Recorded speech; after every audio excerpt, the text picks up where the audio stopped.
दोस्तों, बहुत समय पहले की बात है। एक छोटे से गांव में मोहन नाम का व्यक्ति रहता था। मोहन का परिवार बेहद साधारण था। उनका एक छोटा सा घर था और वह दिन रात मेहनत कर अपनी रोजी रोटी कमाता था। हालांकि मोहन साधारण जीवन जीता था, लेकिन उसका दिल बहुत बड़ा था। वह हमेशा दूसरों की मदद के लिए तैयार रहता था। गांव में हर कोई उसकी ईमानदारी और दयालुता की सराहना करता था। मोहन की आदत थी कि वह हर जरूरतमंद की मदद करता।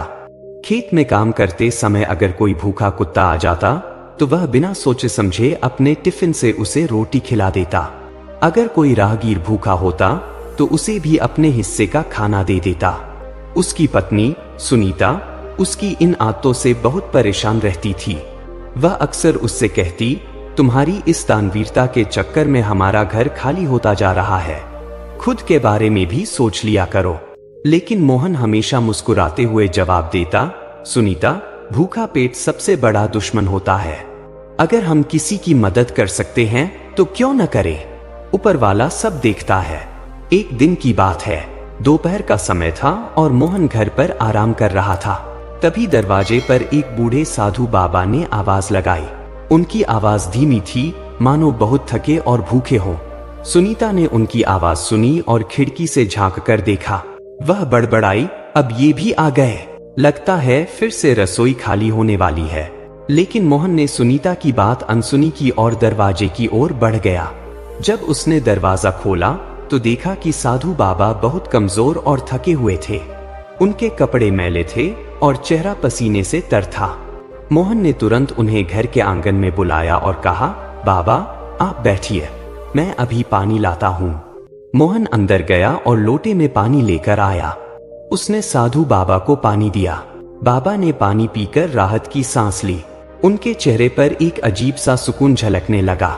साधु ने मोहन से कहा, बेटा 2 दिन से भूखा हूँ, अगर कुछ खाने को मिल जाए तो बड़ी कृपा होगी।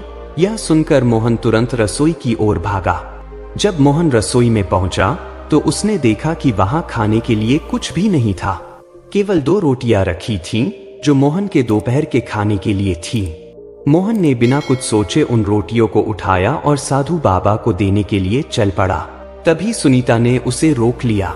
उसने गुस्से में कहा, ये क्या कर रहे हो? ये रोटियां तुम्हारे लिए हैं। अगर तुम इन्हें भी दे दोगे तो खुद क्या खाओगे? साधु किसी और के घर से भी खाना मांग सकता है, लेकिन हम कहाँ मांगने जाएंगे? मोहन ने उसकी बात ध्यान से सुनी और शांत स्वर में कहा, सुनीता, भूखा पेट किसी को इंतजार नहीं करवाता। ये बाबा 2 दिन से भूखे हैं। अगर हम इन्हें खाना नहीं देंगे तो उनका क्या होगा? भगवान हमारा इंतजाम खुद करेगा। सुनीता की आवाज इतनी तेज थी कि साधु बाबा ने सब कुछ सुन लिया, लेकिन वह चुपचाप बैठे रहे और मोहन का इंतजार करते रहे। मोहन ने सुनीता की नाराजगी को नजरअंदाज किया और रोटियां लेकर साधु बाबा के पास गया। उसने रोटियां उनके सामने रख दी और कहा, बाबा आप इसे खा लीजिए, यह हमारे घर का सबसे अच्छा भोजन है। साधु बाबा ने कुछ नहीं कहा। वह बहुत भूखे थे, इसलिए उन्होंने बिना कुछ बोले रोटियां खा ली। खाने के बाद उन्होंने पानी पिया और सुकून से बैठ गए। कुछ देर बाद जब साधु बाबा जाने के लिए उठे तो उन्होंने मोहन को अपने पास बुलाया। उन्होंने अपने झोले में से एक चमकती हुई सोने की कटोरी निकाली और मोहन को दी। मोहन कटोरी देखकर हैरान रह गया। उसने कहा, बाबा मैं इसे नहीं ले सकता, यह आपकी है। साधु ने मुस्कुराते हुए कहा, बेटा इसे रख लो। मैं पिछले हफ्ते एक राजा के पास गया था। उन्होंने मुझे यह कटोरी भिक्षा में दी थी, लेकिन यह मेरे किसी काम की नहीं। मैं अब तक किसी ऐसे इंसान की तलाश में था जो इसके लायक हो, और आज मैं तुम्हें देखकर समझ गया कि यह तुम्हारे ही लिए है। साधु ने मोहन को समझाया, बेटा यह तुम्हारे अच्छे कर्मों का फल है। हमेशा याद रखना, कर्म ही धर्म है। तुमने बिना फल की इच्छा के दूसरों की मदद की। ऐसे ही अपने कर्म करते रहो।